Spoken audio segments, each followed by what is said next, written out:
wonderful years of doing something you love with people you love.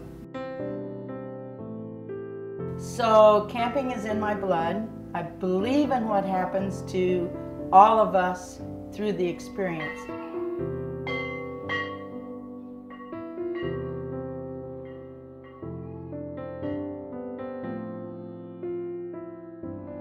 I can remember my very first camp experience. My mother was head of the waterfront.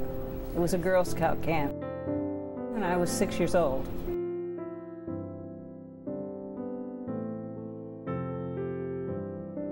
Camping has been my life. You know, single experiences have sometimes totally changed the lives of kids.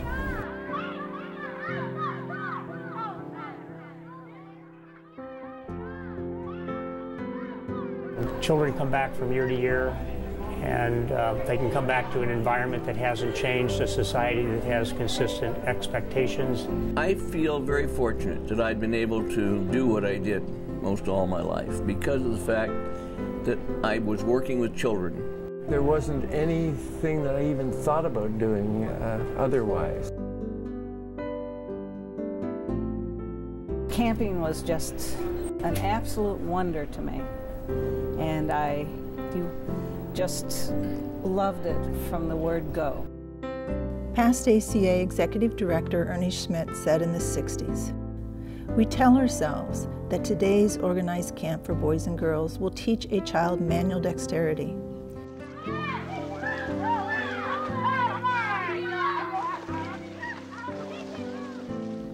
We'll teach him to care for the land one lives on. We'll teach him to live with himself and live with others. And we'll teach him to be a participator rather than a pacifist." And all of these things are true. But sometimes we live so close to the camp life ourselves, we forget the most priceless gift of all. Confidence born of success. The feeling of, "I've done it," and even more importantly, liberation of the questing spirit that will let a boy with bounce become a man who can spring to the stars. I was at camp from practically the time I was 2 years old. Well, I got involved in organized camping, not like most people as a young child, but rather as a high schooler. And I went to church camp, which of course was just a week or 10 days long. And then I went as a college student to the American Youth Foundation Leadership Camp for 4 summers. The spirit of camp to me is in the people that are there and having a feeling of oneness, that we are all together.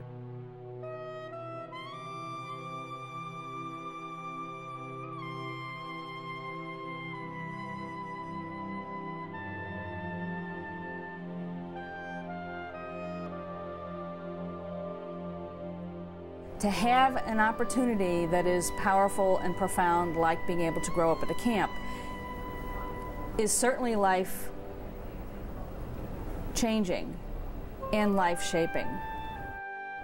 I don't know what would have happened if I hadn't done camping.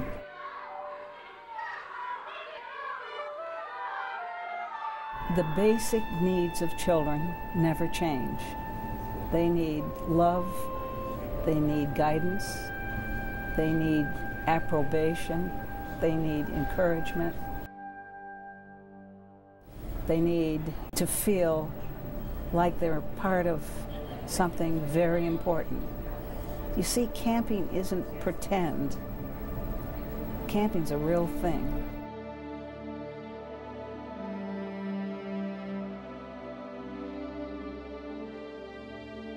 As we celebrate 100 years of ACA, we can but look back and wonder at the ingenuity and tenacity of our camp founding fathers and mothers who saw clearly that camp was not just an industry, but a mission. What a difference you can make in the world by using camp, which is so sneaky in the way it educates. You know, kids think they're having fun and they don't realize that they're getting the most profound education they can get by experiencing life. that experiential learning in the guise of summertime fun paved the way for future success, and perhaps looking into the wilderness got a glimpse of just how many children would find the courage at camp to reach for their own stars. It's a utopian world where kids are really empowered. The camp is 98 years old, and the campers, of course, think I started it. I would try to say that the things that have been so important to camping in the past are the good things should be retained, and it's up to you folks to keep on. They say those who cannot learn from history are doomed to repeat it. Well, much of ACA's history is worth repeating because it has taught so much to so many, because its rich traditions and life-changing opportunities for children, because of your absolute dedication and the dedication of those who have come before you. Because of camp, you have touched lives, molded bright futures, and given hope where there might otherwise have been none. So here's to ACA's proud history. Here's to another 100 years of enriching the lives of our nation's youth.